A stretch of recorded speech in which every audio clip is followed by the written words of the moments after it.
On October 1, 1977, the Veterans Memorial Auditorium in Columbus, Ohio, became the very center of the bodybuilding world.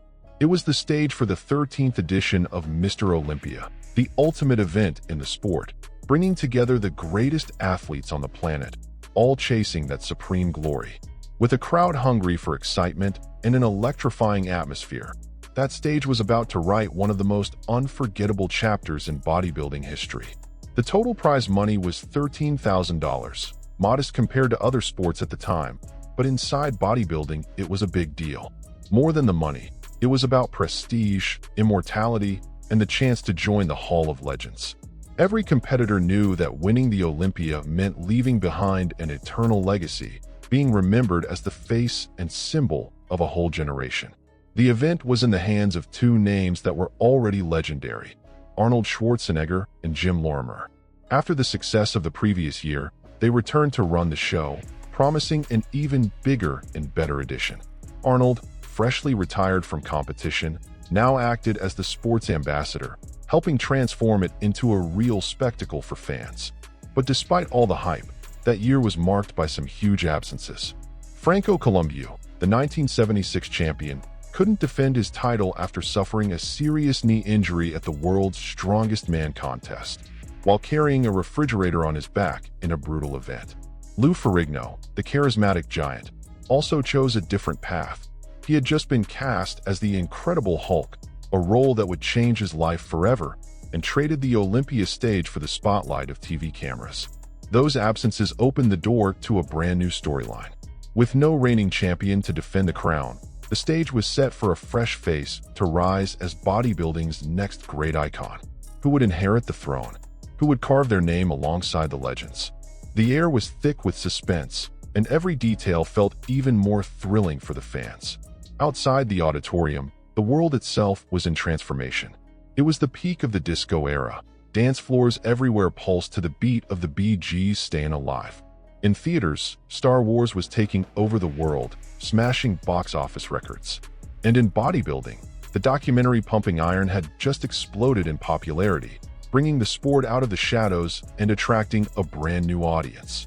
This blend of sports, pop culture, and media made the 1977 Mr. Olympia far more than just a contest. It was a mirror of its time, a spectacle that combined muscle, charisma, and entertainment. That stage wasn't just a battleground. It was the perfect showcase for bodybuilding to cement its place on the global scene. And so, on a crisp autumn night in Ohio, with the crowd buzzing with energy and the sport standing at a turning point, the show began. The audience didn't know it yet, but they were about to witness the birth of a new era. The 1977 Olympia wasn't just another edition of the contest. It was a historic milestone for bodybuilding. For the very first time, the winner would be awarded the legendary Sandow Trophy, a statuette modeled after Eugen Sandow, considered the father of modern bodybuilding. That detail made the victory even more symbolic. It wasn't just about winning anymore.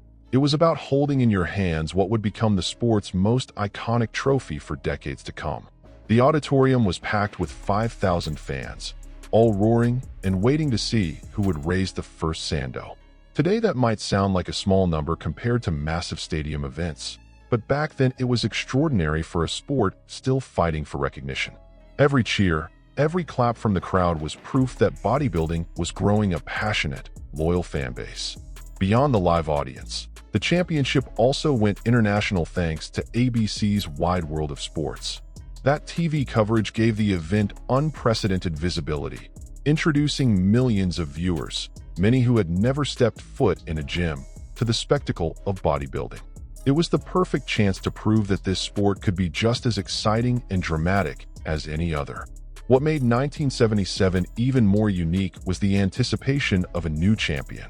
With no former Mr. Olympia on stage, the title was wide open. There was no established favorite, no reigning champ to beat. The throne was empty. Who would claim it? Who would rise as the next in the royal line of champions? The suspense turned the night into a living piece of history unfolding before everyone's eyes. All of this transformed the competition into a true global spectacle. It wasn't just about massive physiques battling for a trophy. It was an all-out show, blending sports, entertainment, glamour, and pop culture. By then, Olympia wasn't just a niche event anymore. It was becoming a cultural phenomenon that stood shoulder to shoulder with the music, movies, and style of that vibrant decade. In many ways, the 1977 Olympia was the moment when bodybuilding proved it could be bigger than itself. From that point on, it wasn't just about deciding who had the best physique. It was about delivering an experience that could move, entertain, and inspire the audience.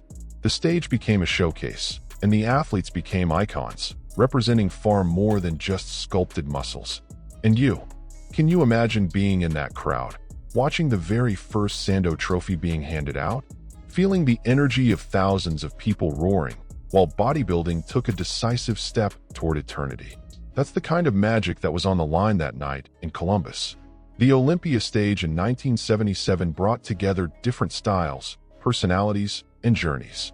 Among the competitors, one name already seemed to shine brighter before even stepping under the lights: Robby Robinson, the legendary Black Prince. With his striking physique, thick arms, and a back that looked like a relief map, he came in fresh off a streak of major titles, including Mr. America, Mr. World, and Mr. Universe. Many believed that night would simply be the inevitable coronation of his path to the top of bodybuilding. But standing quietly in the shadows was a rival who had no intention of letting that story play out: Frank Zane. Known for his symmetry and aesthetic lines, he was often dismissed as too small to take down the giants. But Zane carried within him the discipline of a master. After nearly upsetting Franco Columbu in 1976, he launched a bold campaign declaring 1977 as the year of Zane.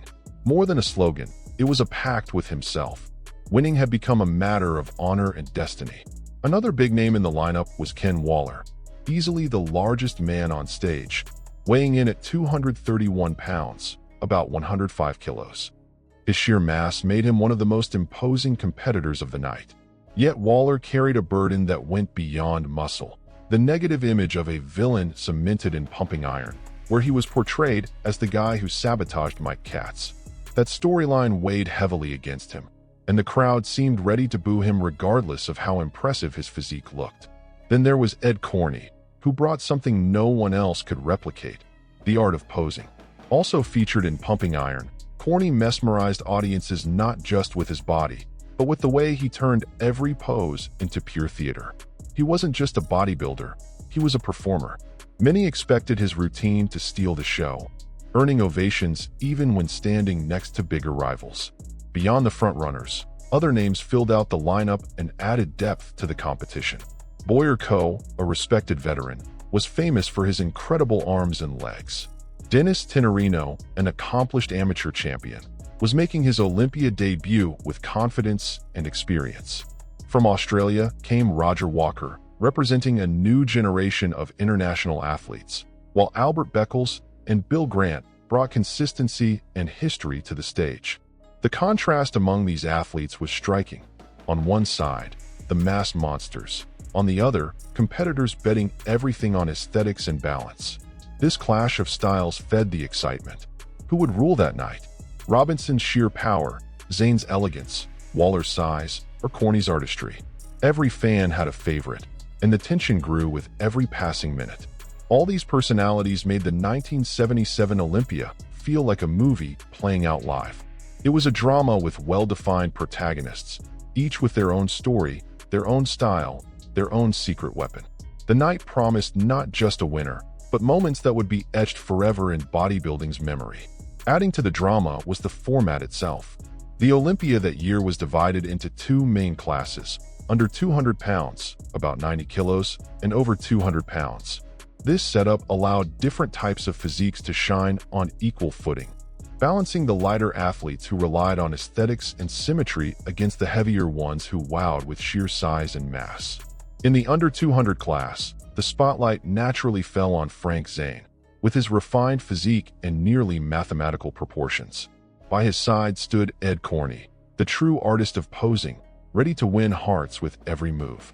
Filling out the group were Boyer Coe with his powerful arms and legs, the ever-consistent Albert Beckles, and Bill Grant, whose defined musculature and standout abs made him a tough contender. In the over 200-pound class, the mood shifted. Here were the giants, the true colossuses of bodybuilding. Robby Robinson, the night's favorite, led the pack with his full and balanced physique. Ken Waller, the biggest man in raw size, stepped in with the burden of proving he could rise above his negative reputation. Alongside them, Dennis Tenorino, seasoned by amateur titles, and Roger Walker, making his Olympia debut and proudly representing Australia, were determined to leave their mark. The classification system cranked the suspense up even higher. Only the top 3 from each weight class would advance to the final pose down, where they'd battle side by side for the overall title. That decisive round was what everyone was waiting for, pitting the best of aesthetics against the giants of mass in a direct showdown that could flip the outcome of the entire competition. The crowd knew this setup was explosive. The contrast between Zane's razor-sharp, sculpted lines and Robinson's raw power felt almost mythical. It was as if two philosophies of bodybuilding were being tested on the same stage, the pursuit of aesthetic perfection versus the sheer dominance of size and mass. And this clash wasn't just physical, it was symbolic. For many, a win by a more aesthetic athlete would mean a new path for the sport, one that valued proportion and harmony. On the flip side, if a mass monster won, it would cement the idea that size was the ultimate weapon at Olympia. That tension between styles became the fuel that drove fan anticipation to the next level. So, the structure of the contest didn't just organize the athletes, it created a storyline. The stage was set for a historic battle where it wasn't only about who had the most muscle, but about which vision of bodybuilding would prevail. When the under 200-pound, almost equals 90 kg, competitors walked out, the audience knew they were about to witness something special. This was the class that embodied classic bodybuilding aesthetics, where proportion, symmetry, and presentation mattered just as much as muscle mass. To many, this was the true essence of the sport. Physiques that looked like works of art, carved with ruler and compass. The standout, without question, was Frank Zane. He came in bigger than the year before, but without losing his greatest weapon, impeccable definition and flawless symmetry. Every pose looked calculated to highlight perfect lines, like his body was a living sculpture. The crowd erupted with every move, and people were already whispering that his performance was championship material. Another unforgettable moment came from Corney, still considered one of the greatest posers in history. When he stepped on stage, he didn't just show his body, he told a story with every transition. His movements were smooth, almost theatrical, yet charged with intensity. Twice, he earned standing ovations, turning his routine into a show within the show. Boyer Coe impressed as well, especially with his incredible arms and legs that caught the eyes of even the toughest photographers. But his torso didn't quite match the refinement of his limbs, and that imbalance cost him when compared to Zane and Corney. Still, Boyer proved he had what it takes to stand among the elite. Rounding out the lineup, Albert Beckles and Bill Grant showed solid, respectable physiques.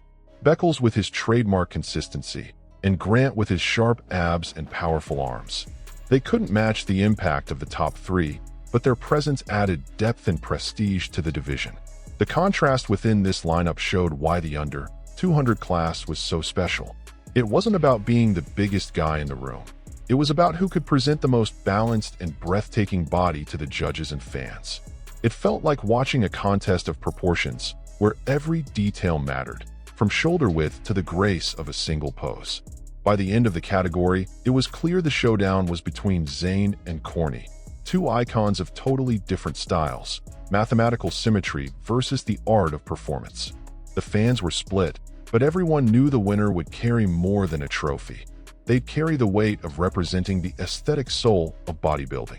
If the under 200 class was about refined aesthetics, the over 200-pound, almost equals 91 kg, division was the land of the giants, where size and stage presence ruled. And this was the moment the crowd had been waiting for, because stepping onto the stage was the night's favorite, Robby Robinson, the Black Prince. His entrance was met with massive anticipation, but whispers soon spread that something seemed a little off. Robby's physique was still powerful, full, and dense, but that day he wasn't at his sharpest. Many experts noticed signs of water retention, which softened his trademark definition. He was still impressive, but compared to what he had shown just months earlier, his look felt smoother, The fans, who expected absolute dominance, were torn between being awed by his mass and disappointed by the missing details. Ken Waller, on the other hand, hit the stage in excellent shape, showcasing the results of a longer prep than usual. His massive, conditioned physique demanded respect, but there was one problem no amount of muscle could fix: his public image. Thanks to Pumping Iron, where he was portrayed as Mike Katz's antagonist, Waller walked into a storm of boos. Even delivering one of the best performances of his career, he couldn't escape the emotional judgment of the crowd. Next up was Dennis Tenerino, making his Olympia debut with a beautifully crafted, classic physique. A veteran of major amateur titles, he came in solid and competitive. While he wasn't in a position to threaten the frontrunners directly, his presence elevated the lineup, proving the level of competition was rising year after year. For many, Tenerino symbolized the bridge between the old guard and the emerging generation of pro bodybuilders. Another standout was Roger Walker, the first Australian ever to compete at the Olympia. While he wasn't among the top favorites, his presence carried historic weight, opening the door for the contest to become increasingly international. Walker stepped on stage with a solid physique, backed by his 1976 Mr. Universe win, and earned respect from both the judges and the crowd, proving that bodybuilding was no longer exclusive to the US and Europe. This heavyweight division offered an intriguing contrast. On one side, Robinson's expected dominance, though shaken by conditioning flaws. On the other, athletes who, even without the same star power, delivered consistency and personality. The audience could sense it. Being huge wasn't enough anymore. Definition, charisma, and even reputation offstage could tip the scales of the outcome. By the end of the over 200-pound class, it was clear Robinson had secured the win in his category, but just as clear that his performance wasn't as overwhelming as fans had anticipated. The absolute title was still wide open, and the real battle was about to begin. The moment everyone had been waiting for finally came. The 6 finalists stepped onto the stage for the ultimate pose down.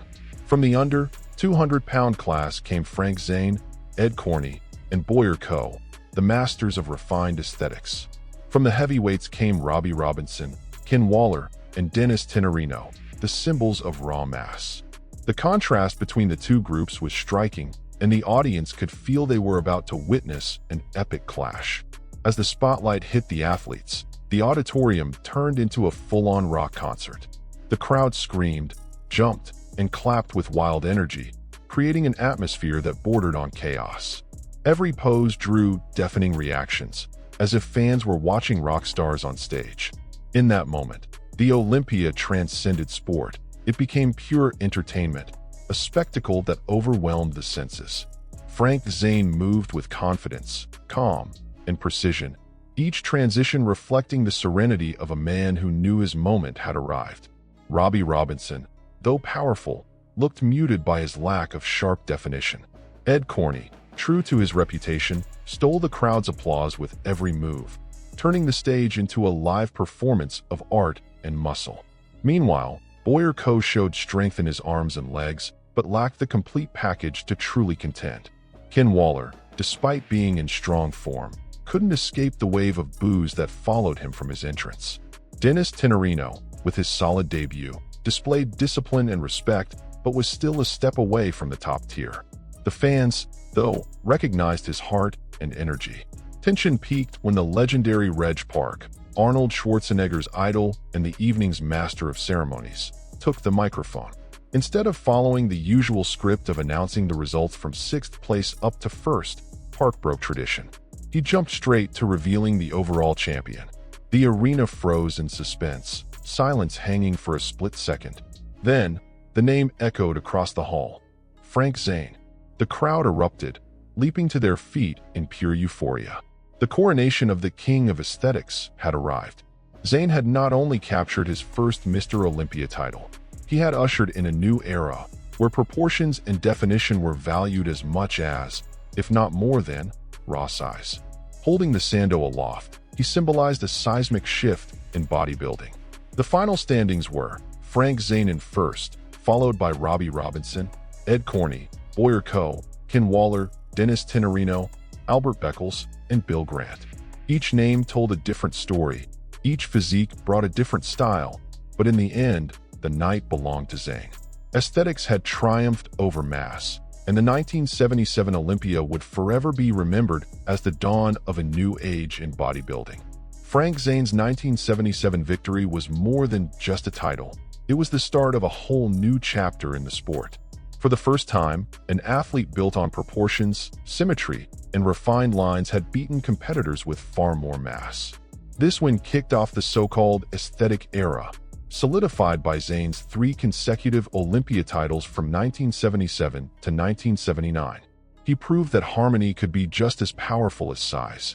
For Robby Robinson, 1977 was the defining heartbreak of his career.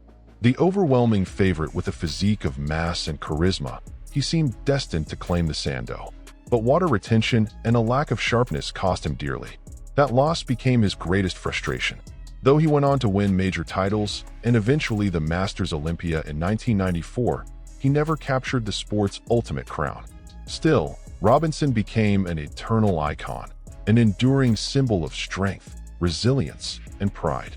Ed Corney, on the other hand, left Columbus as the undisputed greatest poser of all time. His 2 standing ovations in a single night proved that fans valued not only muscle, but also the art of presentation. With smooth, expressive, almost theatrical movements, Corney immortalized posing as an essential part of the sport. He paved the way for performance to be as eagerly awaited as muscular definition itself. The 1977 Olympia also made one truth crystal clear: size alone would never be enough again. Charisma, stage presence, and aesthetics were now just as crucial. This changed how fans looked at champions and how athletes prepared for the stage.